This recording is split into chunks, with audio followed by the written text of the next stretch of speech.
ألم تر كيف ضرب الله مثلا كلمة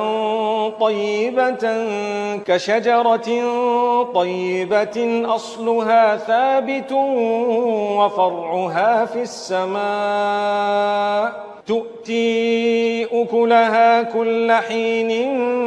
بإذن ربها ويضرب الله الأمثال للناس لعلهم يتذكرون